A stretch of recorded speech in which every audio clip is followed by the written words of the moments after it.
You know, we've all come to rely on AI for quick answers, for facts. But what happens when that trust gets, well, broken? Today, we're diving into something pretty wild. It's a strange new source of information that's been quietly contaminating some of the biggest AI models out there. And honestly, the results are kinda disturbing. So, yeah, let's get right into it. Think about it for a second.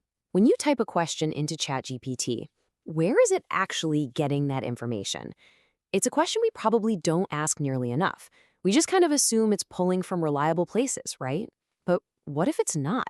What if it's learning from a source with a, let's just say, very different agenda? Okay, so picture this. You ask your AI about a super respected historian, and you get this answer back.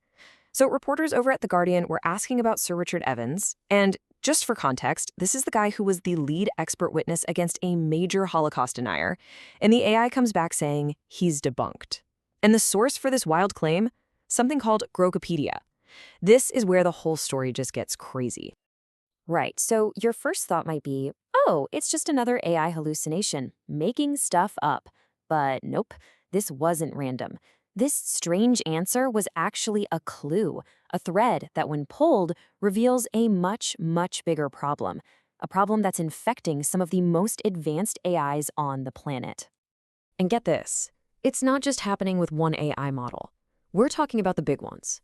Recent reports are confirming that both OpenAI's ChatGPT and Anthropic's Claude have been spotted pulling information from this Grokipedia. They're treating it like it's a legitimate encyclopedia.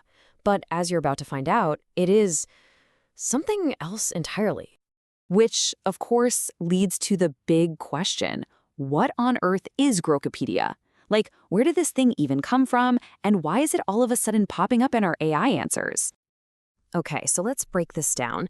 The difference between Grokipedia and something we all know, like Wikipedia, is, well, it's night and day. Wikipedia, you know the deal. It's edited by a huge community of human volunteers, all trying to be neutral. Grokipedia? Totally different story. It was created by Elon Musk's company XAI. Its content isn't human-edited, it's AI-generated. And its goal isn't neutrality. The stated goal is viewpoint diversity. And that phrase right there, viewpoint diversity, is doing some seriously heavy lifting.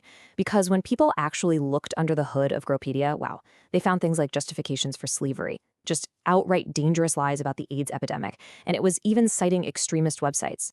We're talking about a collection of totally debunked conspiracies and, frankly, hate speech, all dressed up and presented as fact. So what are the AI companies saying about this? Well, OpenAI told The Guardian that their web search aims to draw from a broad range of publicly available sources and viewpoints. Okay, fair enough. But that raises a really critical question, doesn't it? At what point does viewpoint diversity stop being a good thing and start becoming a backdoor for legitimizing seriously dangerous misinformation? All right, let's get into the how. How does this even happen? How does this kind of information contamination actually work? How can one bad source manage to poison the well for some of the most powerful AIs we have? You know, security experts actually have a name for this kind of thing. They call it LLM grooming. And it's exactly what it sounds like. It's a tactic where someone intentionally feeds an AI biased or just plain wrong data, all to manipulate the answers it gives later on. So if you think about it, creating a source like Grokipedia is basically building the perfect weapon for this kind of information poisoning. And the way it works is, well, it's frighteningly simple. So you ask a question. The AI goes out and scours the public web for answers, and it stumbles across Grokipedia. It doesn't know any better, so it just ingests that data, treating it like any other valid source. And then boom, it spits that distorted info right back at you, wrapped up in that confident, authoritative voice we've all gotten used to. Now, I know what you might be thinking. Okay, so a few bad sources slip through the cracks. It's a huge internet. That's bound to happen, right? But the danger here is it's much bigger than that. This is incredibly significant, and it has the potential to affect how millions and millions of people understand reality itself. And this, right here, this is the absolute core of the problem. When a platform we trust, like ChatGPT, lends its authority to a fringe source, it's essentially laundering misinformation.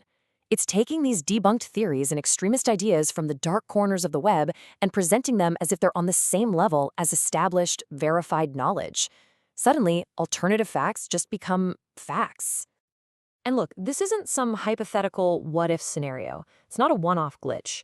During their investigation, The Guardian found that OpenAI's latest model cited Grokipedia 9 separate times, and that was across a whole range of different questions.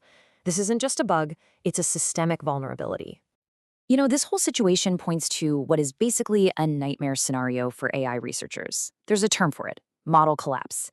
And it's this terrifying long-term risk where AIs start getting trained more and more on content that was generated by other AIs, stuff like Grokipedia.